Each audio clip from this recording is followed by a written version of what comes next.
저희들이 이제 여호수아서 1장의 말씀을 이제 보면서 이제 하나님의 나라라는 그 주제의 2학기가 이제 시작이 됩니다.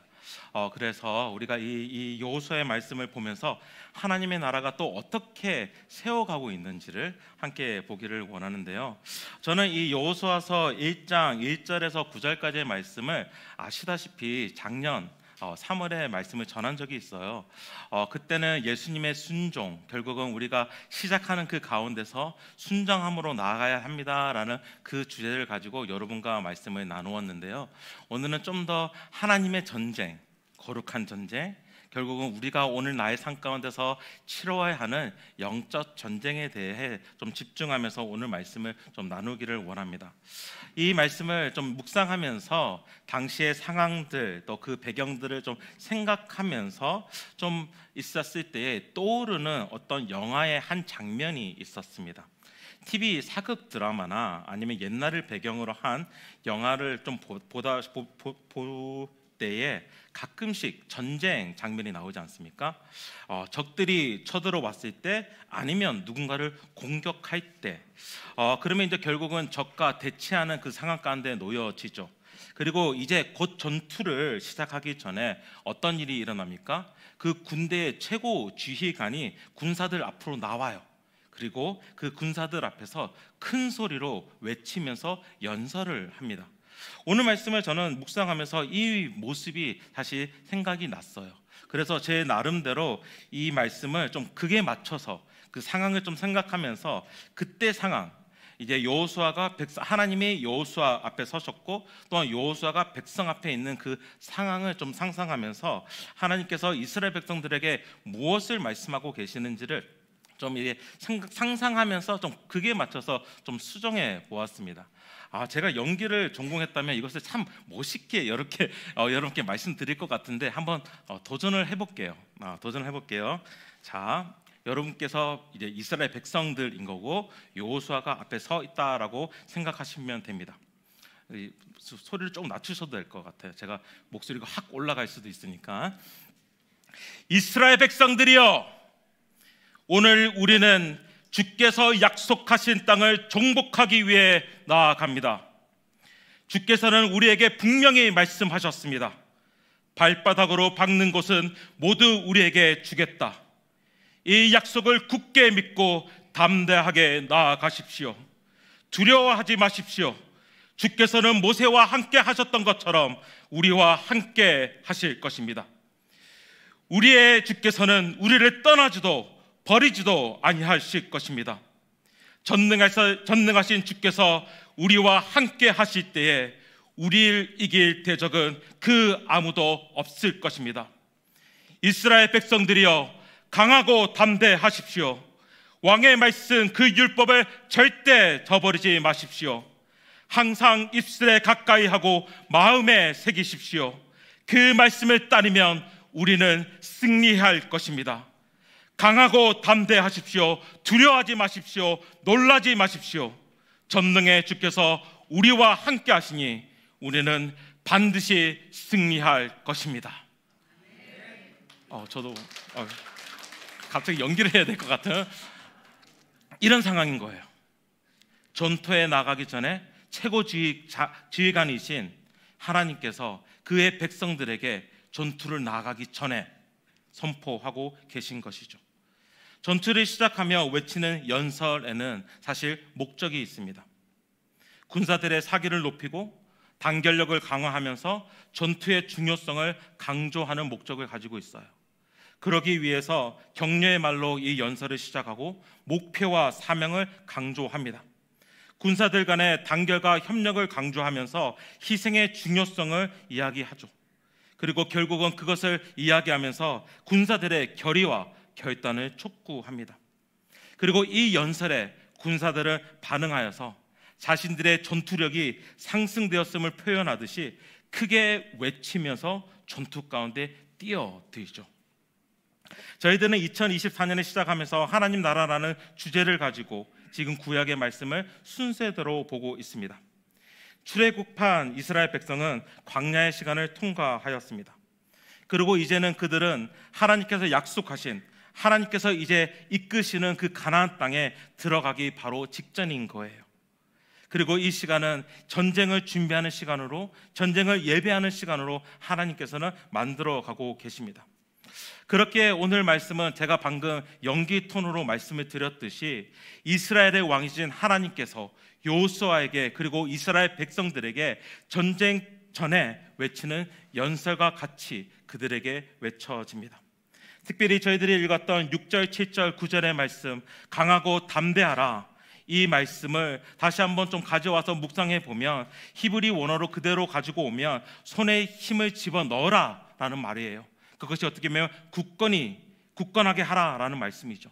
그리고 담대하라 라는 그 말은 무릎에 힘을 주어서 용기를 내라 라는 그 말씀인 것입니다. 그러니까 전쟁에 나아가는 군사를 표현한 그 말이 오늘 말씀 가운데 있는 것이죠. 손을 굳건히 하고 무릎에 힘을 주어서 용기를 내어라는 것, 그리고 승리는 이미 너에게 주어졌다, 그 땅은 이미 너희들에게 주어졌다라고 하나님께서는 말씀하고 계십니다. 사실 이 말씀을 묵상하면서 사실 전쟁에 나아가는 군사들의 모습, 군사들의 요건들을 한번 묵상해 보았습니다. 군사에 나아가는 그들의 요건들, 어떤 자격이 있어야 할까요? 사실 이것은 이희석 집사님이 참 잘하실 것 같아요. 오히려 저는 사실 군대를 다녀오지 못했습니다. 그렇기 때문에 이것을 말하는 것이 참 부끄러운데 그냥 하나님의 말씀을 바탕으로만 여러분께 말씀드리려고요. 전쟁에, 특별히 영적 전쟁에 나아가는 군사의 첫 번째 요건은 무엇입니까? 오늘 말씀에서는 믿음과 신뢰라고 이야기를 하고 있어요. 저희들 3절 4절 말씀을 다시 한번 읽어보도록 할까요? 3절 4절 말씀입니다. 내가 모세에게 말한 바와 같이 너의 발바닥으로 박는 곳을 모두 내가 너에게 주었노니 곧 광야와 이 레바논에서부터 큰 강 곧 유브라데 강까지 해 족속의 온 땅과 또 해지는 쪽 대해까지 너희의 영토가 되리라. 하나님께서는 이미 이스라엘 백성들에게 약속하신 것이 있었습니다. 모세에게도 약속하셨지만 하나님께서는 이미 이스라엘 백성들의 그 조상 아브라함에게 약속하신 것이 있었어요. 그것이 6절 말씀에서도 보여지고 있는데, 내가 그들의 조상에게 맹세하여 그들에게 주리라 한 땅을 이 백성에게 차지하게 하리라 라고 이야기하면서 이스라엘 백성들의 조상들이 이 약속을 받았고 이스라엘 백성 또한 이 약속을 받았음을 이야기하고 있습니다. 그렇다면 군사로서 그 땅에 나아가는 마음은 어떠해야 될까요? 그 약속에 대해서 믿고 신뢰를 해야 되겠죠. 이것은 어떻게 보면 전쟁 가운데 주어지는 보상과 같습니다. 보상은 군사들의 사기를 높이고 충성을 유지하면서 지속적으로 군사적 성공을 보장하는 데 중요한 요소였습니다. 그렇기에 전쟁 전리품들, 그리고 땅들, 명예와 지위를 전투의 결과에 따라서 군사들에게 나누어 주었습니다. 사실 이것은 약속이죠. 보상은 약속이었어요. 그리고 이 약속에 대한 신뢰가 있었기 때문에 군사들은 전쟁에 나아갔습니다.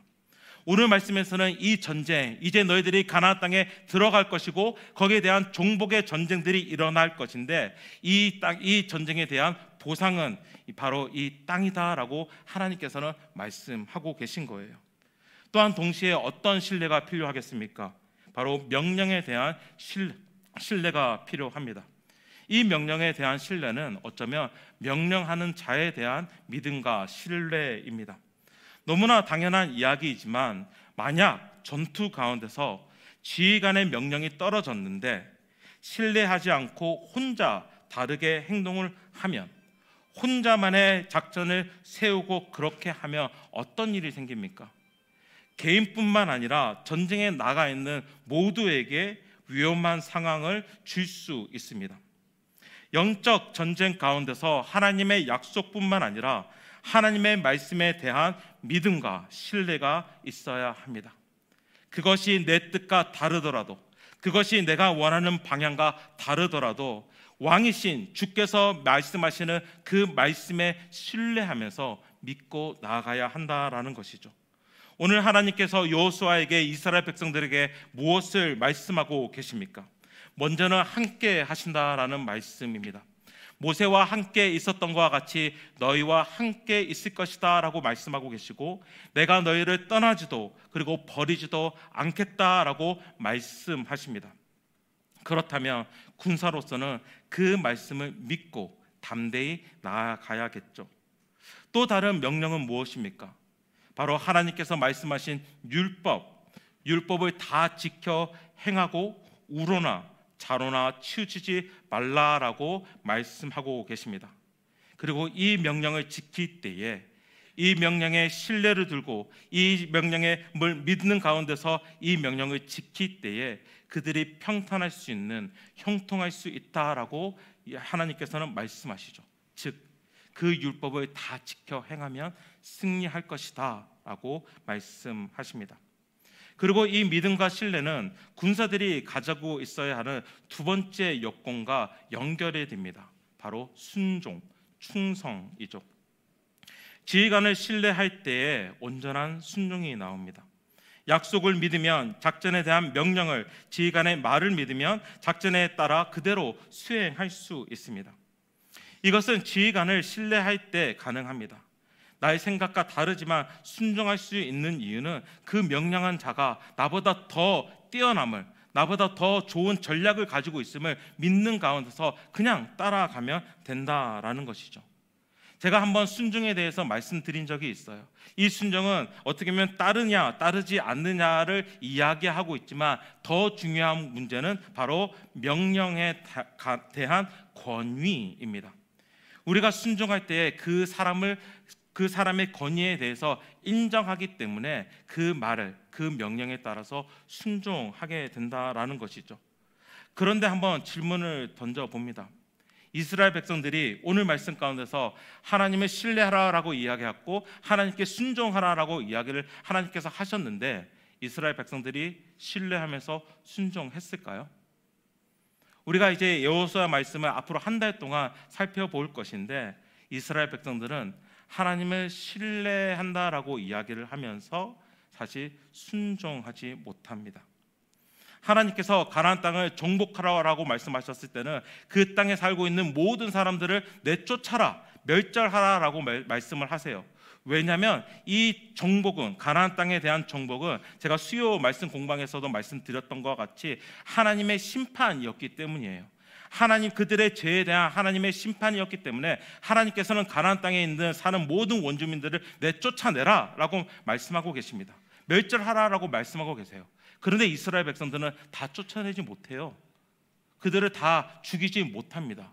왜 그런지 아십니까? 성경에서는 이렇게 이야기하고 있어요. 그들이 너무나 무서워서, 그들이 무서워서 쫓아내지 못한다라고 이야기를 해요.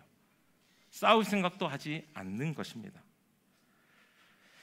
결국은 그 상황이, 어떻게 보면 강하게 보이는 그 상황이 어떻게 하나님보다 더 좋은 상황이 생기니까 사실 순종하지 못하는 이스라엘의 모습을 여호수아 말씀 가운데서 우리는 볼 수 있습니다. 제가 한번 이제 아이들을 키우다 보니까 늘 고민하는 게 있어요. 왜 애들은 말을 안 듣는 거지? 라는 고민입니다. 그래서 그것을 보면서 순종에 대해서 계속 좀 묵상한 적이 있는데 드디어 알았어요. 왜 순종하지 못하는지. 제가 한날 아이들에게 방을 청소하라라고 이야기를 했어요. 그리고 거기에 대한 보상도 이야기했죠. 너희들이 이걸 잘 치우면 이 남은 시간을 아빠랑 같이 놀자. 그건 정말 큰 보상이거든요. 저희 아이들에게는 아빠가 놀아주는 게 큰 상입니다. 여러분 안 믿으시겠지만 제가 진짜 재밌게 놀거든요. 큰 보상이기 때문에 애들이 너무 신나는 거예요. 아빠랑 놀려고. 그래서 제가 그러면 너희들이 이제 치우는 거야 하고 아이들에게 그 방을 맡겨놓고 돌아섰어요.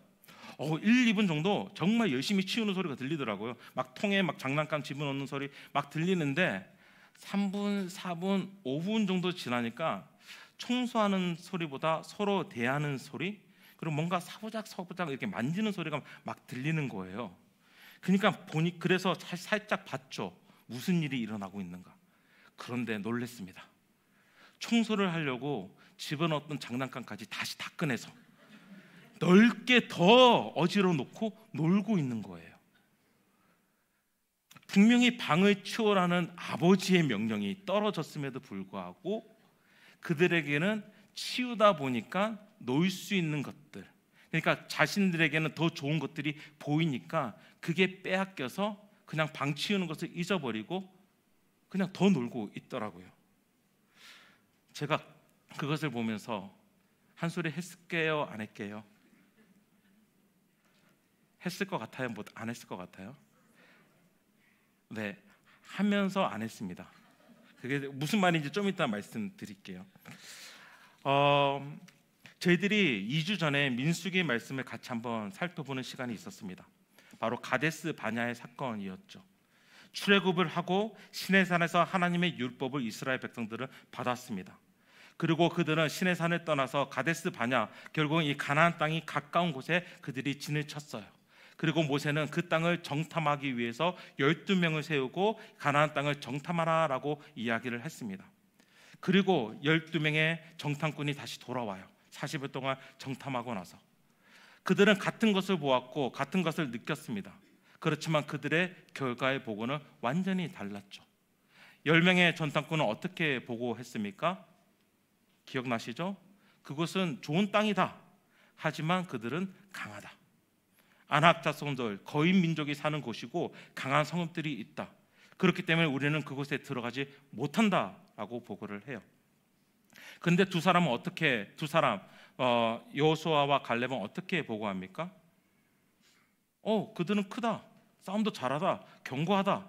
하지만 우리는 그들을 칠 수 있다라고 이야기를 해요. 10명의 정탐꾼은 우리는 그들 앞에서 메뚜기와 같아, 아무것도 아니다라고 이야기하는데, 이 갈렙과 여호수아는 어떻게 하면 그들은 우리의 먹이다, 옛날 번역을 보면 그들은 우리의 밥이다 라는 표현을 쓰고요. 그리고 영어 번역을 보면 그들은 우리의 한입거리다 라는 표현을 쓰고 있어요. 같은 것을 보고도 다른 모습을 보여주죠. 근데 백성들은 어디에 더 마음이 동합니까? 10명의 정탐꾼의 말에 더 신뢰하고 있어요. 그들이 보았던 것, 그리고 그들의 강함들이 그들을 그 땅을 차지하게 못하게 됩니다. 근데 그 모습을 보면서 여호수아와 갈렙이 이야기하는 것이 있어요. 하나님을 거역하지 말라라고 이야기를 합니다. 하나님께 불순종하지 말라라고 이야기를 해요. 그들이 불순종하는 이유가 바로 여기 있었죠. 그들의 눈에 더 강해 보였으니까. 하나님의 약속보다, 하나님께서 말씀하시는 것보다, 하나님보다 그 상황이 더 크게 보이는 거예요. 더 강하게 보이는 거예요. 어떻게 보면 그 상황이 하나님보다 더 아름다워 보이는 거예요. 그렇기 때문에 마음이 빼앗겼기 때문에 그 상황 가운데서 순종하지 못하죠. 그리고 순종의 결과로 40년의 광야의 시간을 돌게 됩니다. 이것은 무엇을 이야기합니까? 순종하지 못한 불순종의 결과로 그들은 다 죽었어요. 성경은 이야기하고 있잖아요. 죄의 결과는 사망, 죽음이다. 이 40년 동안 돌았다라는 것은 한 세대가 지나갔음을 이야기하거든요. 그리고 여러분이 잘 아시는 것과 같이 출애굽한 사람들 중에 가나안 땅에 들어간 사람은 2명밖에 없습니다. 불순종 가운데 있었던 사람들은 사망, 죽음 가운데 놓여져 있다라는 것이죠. 우리가 싸우는 영적 전쟁도 그렇습니다. 영적 전쟁 가운데 하나님을 믿고 신뢰해야 합니다. 하나님의 약속에 신뢰를 두면서 그 말씀에 따라서 우리는 순종하며 나아가야 해요. 그런데 정말 이 이스라엘 백성들과 같이 우리를 방해하는 요소들이 참 많음을 알 수 있습니다. 그리고 그 시간을 통해서 결국은 우리는 영적 전쟁에 이기지 못함을 경험할 때가 참 많아요. 방을 치우는 이야기는 결국은 이렇게 끝이 됩니다. 아이들이 방을 치울 때 결국은 제가 투입이 됩니다.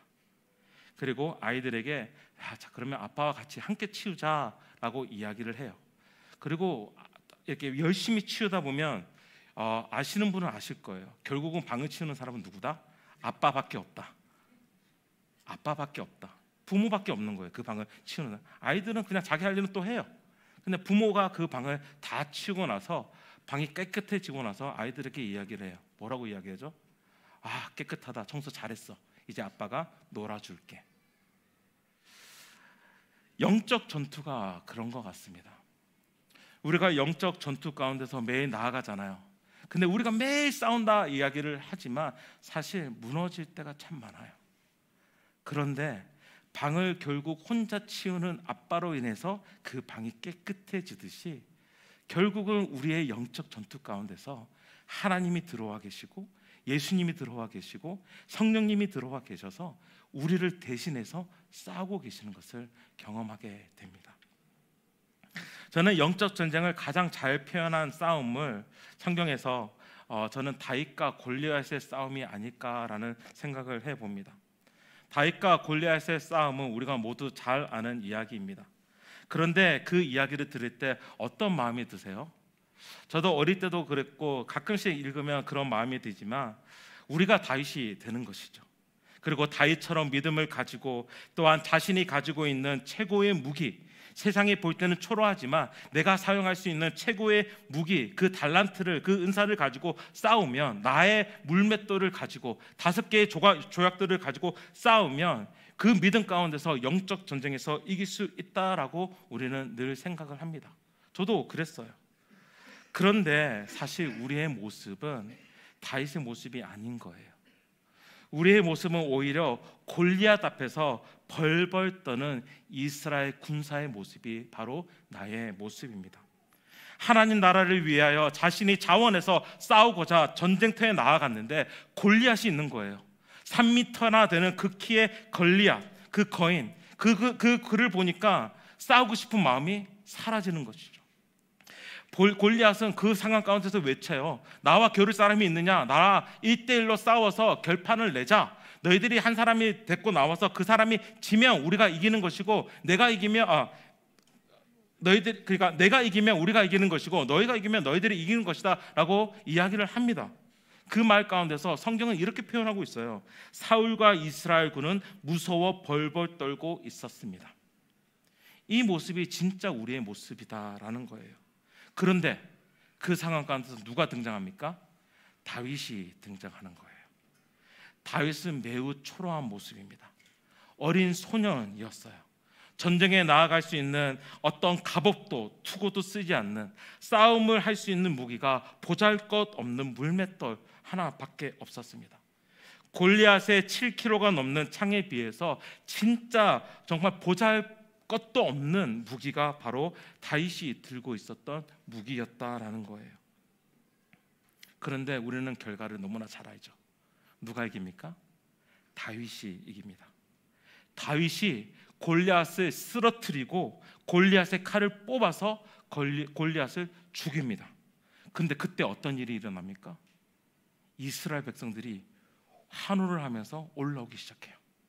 승리의 환호를 울리면서 도망치는 블레셋 군들을 한 사람씩 죽이기 시작합니다. 성경에서 무엇을 보여주고 있냐면 이 다윗의 승리는 단지 다윗만의 승리가 아니었고 이스라엘 군사들의, 이스라엘의 승리인 것을 이야기하고 있으면서 방금 전까지만 해도 벌벌 떨고 있었던 이스라엘이 승리하였다. 누구를 통해서? 다윗을 통해서 승리하였음을 보여주고 있는 거라는 거예요. 그리고 이 사건은 어디로 향하고 있냐면 예수님으로 향하고 있죠. 다윗과 골리앗의 이야기는 예수님을 보여주는, 예수님께서 싸우신 그 전쟁을 보여주는 것입니다. 우리가 다윗이 되어서 다윗처럼 믿음을 가지고 싸우면 승리할 것이다가 아니라 죽음의 공격 가운데서는 우리는 벌벌 떨 수밖에 없는 이스라엘 군사들과 같은데, 결국은 다윗이 나타나서 그 가운데서 승리를 이스라엘 백성들에게, 이스라엘 군인에게 주었듯이 예수님께서 나타나셔서 가장 약한 모습, 가장 초라한 모습에도 불구하고 그의 승리하심으로 우리가 승리 안에 있음을 이야기하는 것이 바로 다윗과 골리앗의 전투였다라는 거예요. 지금 우리가 싸우고 있는 그 영적 싸움 또한 마찬가지입니다. 사실 우리는 이 싸움에 이길 수 없는 존재예요. 내가 이겼다라고 생각하는 순간에 교만이 들어와서 또 지죠. 그 시간들이 반복이 됩니다. 순간순간 찾아오는 상황의 어떠한 때문에 우리는 그 영적 싸움에서 늘 항상 무너지고 있습니다. 그런데 걱정하지 마십시오. 우리에게는 다윗이 있습니다. 예수님이 계신 것이죠. 그리고 그 예수님께서는 이기셨습니다. 그리고 예수님이 이기셨으니 우리 또한 이긴 거예요. 그렇게 우리는 매일의 전투 가운데서 그냥 예수님을 바라보고 예수님을 향하고 예수님을 의지해서 승리하신 대장 되신 예수님을 따라서 나아가면 되는 것입니다. 오늘 말씀에서는 전장에 나아가는 군인의 요건으로 약속을 신뢰하고 말씀을 신뢰하는 것, 그리고 그 신뢰를 바탕으로 순종하는 것이 군인의 요건이라고 말씀드렸지만, 진짜 군인의 요건은 왕을 따르는 것입니다. 우리의 영적 전투 어떻게 싸울 것입니까? 이미 승리하신 예수님을 따라가면 되는 거예요. 승리하신 예수님께 함께 한호하면서 그분을 따라서 영적 싸움을 싸우면 되는 것입니다. 그 영적 싸움에서 우리는 또 지겠죠. 지는 순간들이 있겠죠. 지는 순간에 우리가 낙심합니까? 아니요. 그때 다시 한번 예수님을 기억하는 거예요. 이미 승리하신 예수님을 바라보는 거예요. 그리고 다시 한번 앞으로 나아가는 것입니다. 오늘 말씀 가운데서는 결국은 하나님의 약속, 하나님의 말씀, 그리고 율법, 그리고 하나님의 말씀 가운데서 특별히 하나님께서 나와 함께 하신다는 그 말씀에 대해서 말씀드렸는데, 사실 이 세 가지는 예수님을 보여주고 있죠. 하나님의 약속이 되시는 예수 그리스도, 하나님의 말씀을 그대로 이루신, 내가 너희와 항상 함께 하겠다라는 그 약속을 이루신 예수님, 임마누엘 예수님, 그리고 율법, 그 율법은 온전히 완성시키신 예수님. 결국은 군사의 오늘 말씀 가운데서 이스라엘 백성들에게 보여줬던 이 요건들은 오늘을 살아가는 하나님의 군사로서 바로 예수님을 바라보고 예수님을 기억하고 예수님을 따라가야 함을 우리에게 이야기하고 있습니다. 우리가 그런 싸움을 했으면 좋겠어요. 오늘 우리의 삶 가운데서 영적 전투 가운데 나아가실 때 예수님을 기억하십시오. 이미 승리하신 예수님을 바라보십시오. 그리고 예수님과 함께 그 전쟁 가운데서 또한 승리하시는 여러분이 되시기를 주님의 이름으로 축원합니다.